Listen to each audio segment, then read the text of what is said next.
कलयुग का अंत कैसे होगा, कैसा होगा कलयुग का आखिरी रात? पुराणों के अनुसार कलयुग की कुल आयु 4,32,000 वर्ष है, जिसमें से अब तक लगभग 5,000 वर्ष बीत चुके हैं। यानी कि कलयुग अभी अपने आरंभिक चरण में है, लेकिन जब ये युग अपने चरम सीमा पर पहुंचेगा तब इस पृथ्वी पर पाप अपनी सारी सीमाएं लांघ जाएगा। शुरुआत में कुछ वर्षों तक धरती पर अधिक मात्रा में वर्षा होगी, उसके बाद धीरे धीरे धरती की उपजाऊ शक्ति समाप्त हो जाएगी, अनाज पैदा होना बंद हो जाएगा, गंगा नदी पुनः स्वर्गलोक की ओर लौट जाएगी, पेड़ पौधे सूख जाएंगे, नदियां और समुद्र सूख जाएंगे, मनुष्य के पास खाने को कुछ नहीं रहेगा, पशु पक्षी विलुप्त हो जाएंगे, लोग एक दूसरे से घृणा करने लगेंगे, भाई भाई के शत्रु बन जाएंगे, घर घर में कलह होगी, बच्चों की उम्र छोटी हो जाएगी, लोग 8 वर्ष की उम्र में शादी करेंगे और 12 वर्ष की आयु में दादा दादी बन जाएंगे, औसत आयु केवल 20 वर्ष के आसपास रह जाएगी, धरती पर हर तरफ अंधकार छा जाएगा, लोगों के हृदय से दया, करुणा और धर्म समाप्त हो जाएंगे, भगवान का नाम लेने वाला कोई नहीं रहेगा,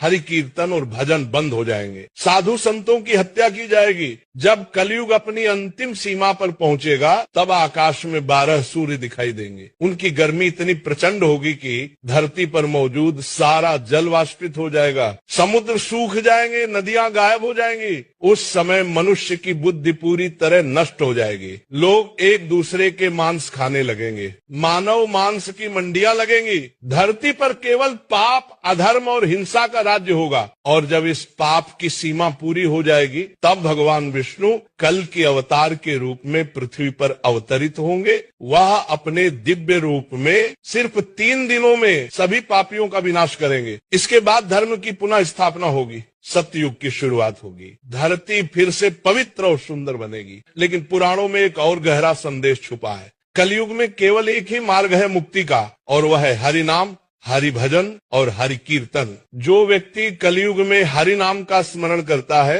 हर दिन हरि भजन और कीर्तन सुनता है, वह कलयुग के प्रभाव से बचा रहता है। इसलिए अपने जीवन में हर क्षण, हर दिन, हर पल हरि नाम का जाप करे, हरि भजन करे, हरि कीर्तन करे। क्योंकि जब आपको हरि नाम सुनना या जपना अच्छा लगना बंद हो जाए तो समझ लेना कि कलयुग आपके ऊपर हावी होने लगा।